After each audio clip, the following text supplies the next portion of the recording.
చూసుకుంటే ఒక పాకిస్తాన్ టెర్రరిస్టు దొరికినా కానీ ముప్పొద్దులు జైల్లో కూర్చోబెట్టి మేపే సంస్థ మనది. సో మన పోలీస్ నేను చెప్తున్నాను సింపుల్గా తీసుకెళ్ళి ఒక ఎన్కౌంటర్ చేసేయాలి. చాలా జరుగుతున్నాయి, చాలా జరిగాయి. దాంట్లో ఇది కూడా ఒకటి జరిగిపోతే చాలా హ్యాపీ ఫీల్ అవుతాము. ఎందుకంటే ఆ అమ్మాయి చాలా 18 సంవత్సరాలు, చాలా చిన్నపిల్ల. సో చెల్లి లాంటిది. ముప్పొద్దుల వాడికి అన్నం లేకుండా చేయాలన్నా, వాడికి అన్నం లేకుండా చేయాలి. వాడికి చావు అంటే తెలిసేలా చేయాలి. అంటే ఒక మనిషిని చంపాలంటే ఇంత నరకం ఉంటుందా అని చెప్పి ఆ నరకం అనుభవించాలి. ఎవరినైనా ఆ నరకం అనుభవించేటప్పుడు ఆ వీడియో తీసి సోషల్ మీడియా ఒకసారి అప్లోడ్ చేయాలి. వాడు ఒక అమ్మకు అబ్బకు పుట్టిన నా కొడుకు అయితే అట్లా చేస్తాడు ఒక ఆడదాన్ని. అవును, వాళ్ళ గొప్ప చెప్పాలి. చట్టం కానీ ఎవరు కానీ వాళ్ళ గొప్ప చెప్పాలి. వాళ్ళ కుటుంబానికి వాళ్ళ ఆవేదనకి ఏం ఇచ్చినా ఏం చేసినా కానీ వాళ్ళ ఆవేదన మనం తగ్గలేంగా. మళ్ళీ వాళ్ళ కూతుర్ని అదే ఎంబట కిందేసి తొక్కుకుంటా రోడ్డు మీద కడ్డాల మీద బట్టలు ఇప్పించి కొట్టుకుంటా అదే స్టేషన్కి తీసుకపోతే ఎట్టుండే గిలఫలు పెట్టుకోవాలనుకున్నప్పుడు పెళ్లి చేసుకోమాక నువ్వు. అది కూడా ఏంటి, ప్రేమించానని చెప్పేసి మరి పెళ్లి చేసుకోమాక నువ్వు. అసలు పెళ్లి చేసుకోకుండా ఇల్లీగల్ అఫైర్తో నువ్వు ఉండు జీతాంతో. నేను ఎవడు అడుగుతాడు, నేను ఎవడైనా అడిగేవాడు ఉన్నాడా చెప్పండి? మరణ శిక్ష చేయాలి. ఇంకోటి కూడా ఇలాంటి తప్పు చేయడానికి ఎదుటి వాళ్ళు కూడా భయపడాలి. అమ్మో నేను ఇట్లా తప్పు చేస్తే ఇట్లా అని. మీకు నచ్చకుంటే విడిపోండి, కానీ మనుషులు చంపే రైట్ ఎక్కడిది? చూసుకుంటే ఒక పాకిస్తాన్ టెర్రరిస్టు దొరికినా కానీ ముప్పొద్దులు జైల్లో కూర్చోబెట్టి మేపే సంస్థ మనది. సో మన పోలీస్ సంస్థ ఎంతలా ఉంది. సో వీళ్ళ రూల్స్ ఏందో మరి వీళ్ళ రెగ్యులేషన్స్ ఏందో నాకు అర్థం కాదులే. కానీ తప్పు చేశాడు, తప్పు చేసినోడికి శిక్ష ఇదేనా లేకుంటే ఇంకోటి ఉందా అని చెప్పేసి నెక్స్ట్ స్టెప్ ఆలోచించడం లేదు. ఇప్పటికీ అదే వెనక కాలంలో పడిపోతున్నారు. ఈ రోజుకి హత్యలు, మానభంగాలు చాలా ఎక్కువైపోతున్నాయి. ఇవన్నీ ఎవరు పట్టించుకోరు. అంతెందుకు బ్రో, బయట నుంచి ఎవడో అదే చెప్తున్నా కదా, మన శత్రువు దొరికినా కానీ ఇంట్లో తీసుకొచ్చి ముప్పొద్దులా మేపే సంస్థ అయిపోయింది మనది. కాబట్టి ఇది మారాలి. ఫస్ట్ ఇది ఒకటి, ఈ రూల్ మారాలి బ్రో. తప్పు చేశాడు, తప్పు చేసినోడికి కఠినమైన శిక్ష ఒకటి ఇవ్వాలి. అలా ఇవ్వకుండా అతనికి ఏంటంటే ఒక 3 నెలలు జైల్లో పెట్టి లేకుంటే 6 నెలలు జైల్లో పెట్టి, ఒకవేళ అతను టెర్రరిస్ట్ అయితే మాత్రం టెర్రరిస్ట్ని అయితే దగ్గర పెడతారు.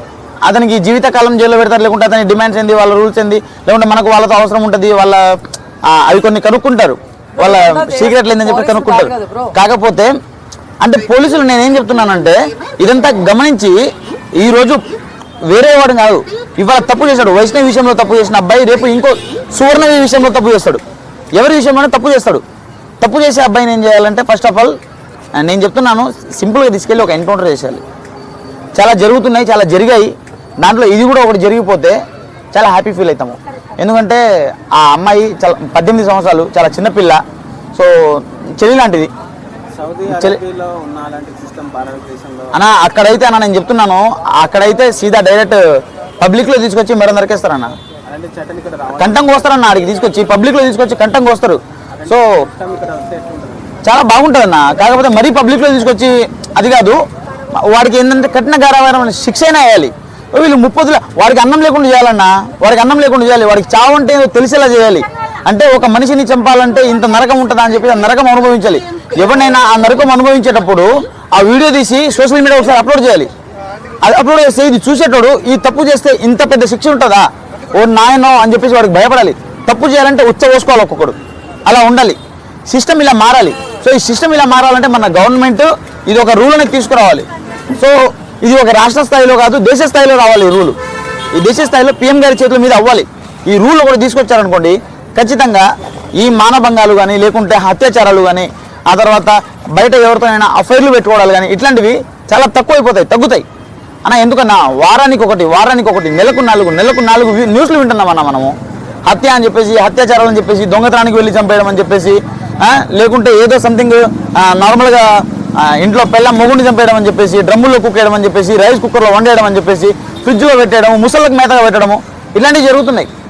అవన్నీ మారాలంటే ఫస్ట్ సొసైటీలో మన సిస్టమ్ మారాలి. మన సిస్టమ్ ఒకటి మారిందనుకో ఖచ్చితంగా ఇవన్నీ బయటపడతాయన్న, ఇవన్నీ క్లియర్ అవుతాయి. సో సిస్టమ్ ఒకటి మారాలన్న. నేను ఒక్కటి ఏం అడగట్లేదు. నేను మీరు అబ్బాయిని చంపండి, చంపకపోండి, ఏమైనా చేయండి, కానీ ఈ ఒక్క సిస్టమ్ని మాత్రం తీసుకురండి.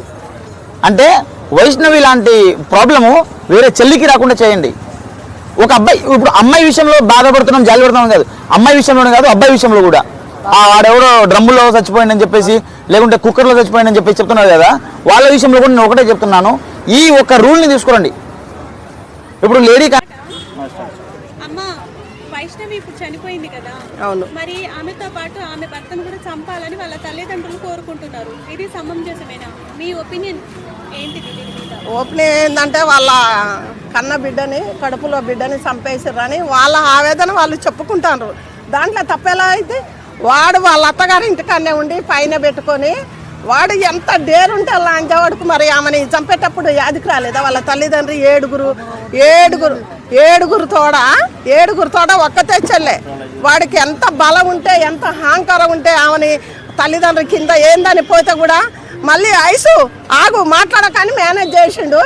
వాడు ఒక అమ్మకు అబ్బకు పుట్టిన నా కొడుకైతే అట్ట చేస్తాడు ఒక ఆడదాన్ని.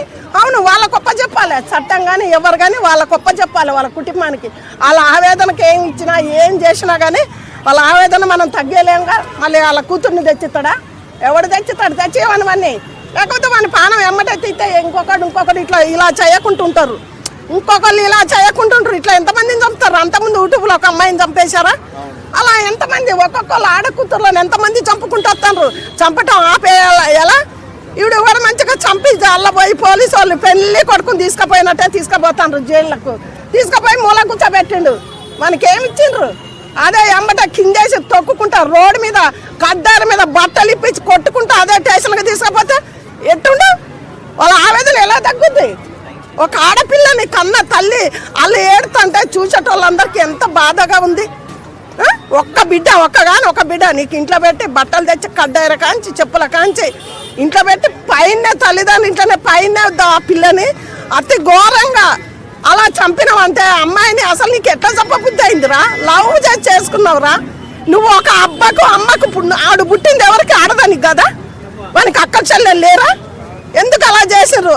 అతి కిరాతకంగా ఎంత ఘోరం. మళ్ళీ 5 నెలలు ఆ కడుపులో ఉన్న బిడ్డ కోసం ఉన్న ప్రేమ లేదా? వాడు దొంగ ప్రేమ నటించిండ్రు కానీ ఆ తల్లిదండ్రులే కానీ ఎవరే కానీ అసలు కానలేదు. వాడిని చట్టాన్ని నుంచి వీళ్ళకి తెచ్చి వాళ్ళ కుటుంబానికి గొప్ప చెప్తే వాళ్ళ కడుపు మంట తగ్గుద్ది. వాళ్ళ కసి తీర్చుకుంటాడు. అమ్మాయి సమాధి పక్కన వాడిని కూడా పెట్టాలని నేను కోరుకుంటున్నా. పోలీసు వాళ్ళు లోన కూర్చోబెట్టి పెళ్లి కూతురు లెక్క చేసినట్టు కాదు. పోలీసు చట్టం అంటే ఎక్కడ భయం ఉంది? ఎవరికైనా భయం ఉందా? ఎవరైనా చంపుతుంటే అరే పోలీసు వాళ్ళు నాకు చెక్ చేస్తాడేమో నేను ఎలా చంపాలన్న ఆలోచన కూడా రాదా? ఎక్కడుందయ్యా భయం? పోలీసు భయం చట్టం భయం ఉంటే ఏ ఆడపిల్లకి ఇలా జరగదు. ఒక ఆడమా మొగాయన చంపంగానే ఎన్ని క్వశ్చన్ చేస్తున్నారు. అయ్యో ఇలా ఎందుకు చంపినట్ట చూసి తిరగబడి అట్టే చంపుతారు. అలాగనే చంపుతారు. ఎందుకు చంపుతారు ఆడదాన్ని? అతి ఘోరంగా ఒక చిన్న ఆ పిల్ల కనీసం 20 సంవత్సరాలు కూడా లేవు. ఒక పసిపిల్ల మనస్తత్వం అమ్మాయిది. అమ్మాయిని చూస్తే మీ అందరికీ ఏమనిపిస్తుంది? బాధ అనిపించటం లేదా? ఆ తల్లి కోసం ఎవరు చూడాలి? అన్నల కోసం ఎవరు చూడాలి? వాళ్ళ కడుపు మంట దగ్గాలంటే వాడిని తీసపోయి వాడిని తల్లిని తీసపోయి వాళ్ళ గొప్ప చెప్తే అప్పుడు వాళ్ళు బాగుంటారు. ధర్నాలు కానీ ఏదో కానీ తగ్గుతారు. సో శనికావేశంలో చంపేయడాలు ఏంటని నాకు అర్థం కావట్లేదు. శనికావేశం వస్తే చంపేస్తాను, నరికేస్తారు, ఏమని చేసేస్తారా?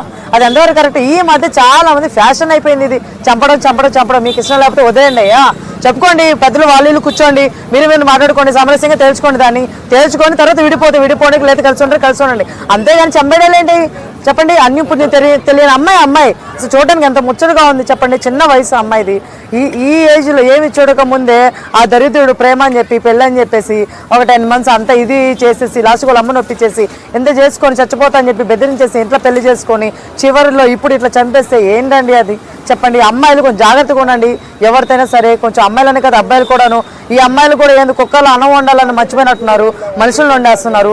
ఇది కూడా కరెక్ట్ కాదు. ఇక్కడ ఇవన్నీ ఏంటంటే ఇల్లీగల్ ఎఫ్ఐఆర్లు ఎక్కువైపోయినాయి. ప్రతి ఒక్కరికి ఇల్లీగల్ ఎఫ్ఐఆర్లు ఎక్కువైపోవడం వల్ల ఇలా జరుగుతున్నాయి బేసిక్గా. సో ఇక్కడ ఇంకో విషయం ఏంటంటే వాడు వరకట్నం దాని మీద కాకుండా వాడికి ఇంకొక ఎఫ్ఐఆర్ కూడా ఉందని చెప్పేసి కూడా బయటకు వచ్చింది మనకి. సో ఎఫ్ఐఆర్ ద్వారా ఇప్పుడు ప్రేమించాడు, పెళ్లి చేసుకున్నాడు, ఇంకొక అమ్మాయి మీద ఎందుకు పోతుంది కన్ను? నాకు అర్థం కావట్లేదు. అంత దుర్మార్గులు అటు తయారైపోయారు బయట. అబ్బాయిలనే కదా అమ్మాయిలు కూడా అట్టే ఏడ్చున్నారు ఇక్కడ. సో అబ్బాయిలు అమ్మాయిలని తేడలేదమ్మా, ఇద్దరు ఒకేలా ఉన్నారు, ఇట్లానే ఉంటున్నారు. ఇల్లీగల్ ఎఫ్ఐఆర్ కరెక్ట్ కాదు. నువ్వు ఒకవేళ ఇల్లీగల్ ఎఫ్ఐఆర్ పెట్టుకోవాలనుకున్నప్పుడు పెళ్లి చేసుకోమాక నువ్వు. అది కూడా ఏంటి? ప్రేమించానని చెప్పేసి మరి పెళ్లి చేసుకోమాక నువ్వు. అసలు పెళ్లి చేసుకోకుండా ఇల్లీగల్ ఎఫ్ఐఆర్తో నువ్వు ఉండు జీతాంతో. నేను ఎవడడుగుతాడు? నేను ఎవడైనా అడిగేవాడు ఉన్నాడా చెప్పండి? చంపేసి మళ్ళీ లొంగిపోవడం ఏంటి? అంటే ఏంటి? వాడికి భయం వచ్చేసినట్టుంది. ఇప్పుడు కానీ నేను లొంగిపోయాను అనుకో, శిక్ష కొంచెం తక్కువ అవుతుంది. బయటకు వెళ్ళామనుకో, బయటకు వెళ్తే మళ్ళీ ఎవరో చూస్తారు, ఖచ్చితంగా చంపేస్తాను, నేను ఎక్కడున్నా బతకలేను. ఎందుకంటే అంటే ఈ అమ్మాయి ఆల్రెడీ ఫేమస్. సో బయటకు వెళ్ళిపోతుంది న్యూస్, ప్రతి ఒక్క నా ఫోటో వెళ్ళిపోద్ది, చంపేస్తాను భయం వేసి వీళ్ళు లొంగిపోయాడు అనమాట. అయితే భర్త లొంగిపోయి వచ్చాడు కదా, తనకి శిక్ష వేస్తారంటారా లేకపోతే వాళ్ళ అన్న వాళ్ళకి అప్పు చెప్తారంటారా? అట్లా అప్పచెప్పడానికి మనకు ఏం లేదండి. గవర్నమెంట్ మనకు ఇండియన్ కాన్స్టిట్యూషన్ భారత రాజ్యాంగం ప్రకారం తప్పు ఎవరు చేసిన తప్పు చేసిన వారికి శిక్ష పడడం గ్యారంటీ. చట్టం తన పని తాను చేసుకుంటూ పోతుంది. అలా అన్నలకు అప్పచెప్పడాలి ఇట్లుండదు. పోలీసు అట్లా అన్నలకు అప్పచెప్తే పోలీసు ఎందుకు, కోర్టు ఎందుకు? ఏదైనా కూడా మనిషిని చంపిండంటే 100% న్యాయస్థానాలనే శిక్ష ఇస్తారు. వానికి మరణ శిక్ష చేయాలి. ఇంకోటి కూడా ఇలాంటి తప్పు చేయడానికి ఎదుటి వాళ్ళు కూడా భయపడాలి. అమ్మో నేను ఇట్లా తప్పు చేస్తే ఇట్లా అని. మీకు నచ్చకుంటే విడిపోండి, కానీ మనుషులు చంపే రైట్ ఎక్కడిది? ఇలా మొత్తము లాండ్ ఆర్డర్ను చేతిలోకి తీసుకుంటాం, మేము అధికారాన్ని చేతిలోకి తీసుకుంటాం అంటే మరి పోలీసులు కోర్టులు ఎందుకు? ఇలాంటి వాటిపైన కఠినమైనటువంటి చర్యలు తీసుకోవాలని చెప్పి తెలియజేస్తున్నాను. ప్రేమించి పెళ్లి చేసుకున్నాడు వాడికి అసలు అంటే అంత 5 months ప్రెగ్నెన్సీ అమ్మాయిని ఎలా చంపాడు? ఒక్కటి గుర్తుపెట్టుకోండి, ఈ రోజులు అలా చూసుకుంటే గట్ట అమ్మనాలు చేసిన పెళ్ళిళ్ళు మంచిగా ఉంటున్నాయి. ఈ లవ్ మ్యారేజ్ చేసుకున్నప్పుడేమో మంచిగా ఉంటుంది. లవ్లు చేసిన తర్వాత కొన్ని రోజులకు చూస్తే అన్ని ఆత్మహత్యలు, హత్యలు అన్ని లవ్ మ్యారేజ్ చేసుకుంటే ఉంటున్నాయి. ఏదైనా కూడా తల్లిదండ్రులు చేసిన సంబంధాలు చేసుకుంటే మంచిగా ఉంటాయని అనుకుంటున్నాం. ఎందుకంటే మీ ఇష్టానుసారంగా పెళ్లి చేసుకుంటారు, ఇష్టం వచ్చిన పిల్లలు వాడు ఎలాంటి వాడు అని తల్లిదండ్రులకు ఒక బాధ్యత ఉంటుందండి. నేను ఒక మంచి అబ్బాయిని చూసి ఇవ్వాలి, మంచి కుటుంబాన్ని చూసి ఇవ్వాలి. అబ్బాయి సరే బాగా అందంగా ఉన్నా లేకపోయినా కూడా నా బిడ్డ అక్కడికి పోతే మంచిగా ఉండాలి, మంచి ఫ్యామిలీలో ఉండాలని చెప్పి తల్లిదండ్రులు కోరుకుంటారు. కాబట్టి ఆ విధంగా ముందడికి వెళ్తే మంచిగా ఉంటుంది. మీ ఇష్టం, మీకు మీరు పెళ్లిళ్ళు చేసుకొని మీకు మీరు లవ్లు చేసుకొని ఇంకా మర్డర్లు అయితే కూడా తల్లిదండ్రులను మాత్రం మీరు చాలా అంటే చాలా ఇబ్బంది పెట్టినట్టు, పెళ్లి చేసుకొని ఇబ్బంది పెట్టి చచ్చిపోయి కూడా ఇబ్బంది పెట్టినట్టు అని చెప్పి తెలియజేస్తున్నాను. వైష్ణవి పెద్దల సమక్షంలోనే చేసుకుందన్నా, వాళ్ళే వెళ్ళి సూసైడ్ చేసుకుంటా, నేను చచ్చిపోతా అని చెప్పి బెదిరిస్తేనే వాళ్ళ అమ్మోళ్ళు చేశారంట. వాళ్ళ అమ్మోళ్ళు చేసిరంటే ఆ పిల్లగాని తల్లి కూడా చేయలేదంట కదా, ఆమె కూడా రాలేదంట. ఎందుకంటే ఇరు పక్షాల మధ్యలో ఇద్దరు కలిసి మాట్లాడి ఒప్పందం చేస్తేనే పెళ్లి కరెక్ట్ అవుతుంది. సరే ఒకటి ఇష్టపడి పెళ్లి చేసుకోండి, కట్నం కోసం పడి ఇంత దురుద్దేశంతో ఆలోచించిందంటే అట్లాంటి వానికి దూరం ఉంటేనే బెటర్గా ఉంటుండే అని చెప్పి అనుకుంటున్నాను. మరి ప్రేమించినోడు 5 months ప్రెగ్నెన్సీ అమ్మాయిని చూడకుండా కత్తిపోట్లతో ఎలా చంపాడు? చంపటానికి అవన్నీ వాడు చంపాలనుకున్నోనికి ప్రెగ్నెంట్ ఉందా లేదా అని ఉండదు. కానీ ఇలాంటి వాళ్ళని మాత్రం కఠినమైన శిక్షించాలని చెప్పి తెలియజేస్తారు. ఎందుకంటే జరుగుతుందండి, 100% జరుగుతుంది. ఎందుకంటే మనకు ఒక న్యాయస్థానాలపైన నమ్మకం ఉంది, పూర్తిస్థాయిలో నమ్మకం ఉంది. 100% జరుగుతుంది. న్యాయం జరగాల, ఇలాంటి వానికి మరణ శిక్ష చేయాలని చెప్పి తెలియజేస్తున్నా.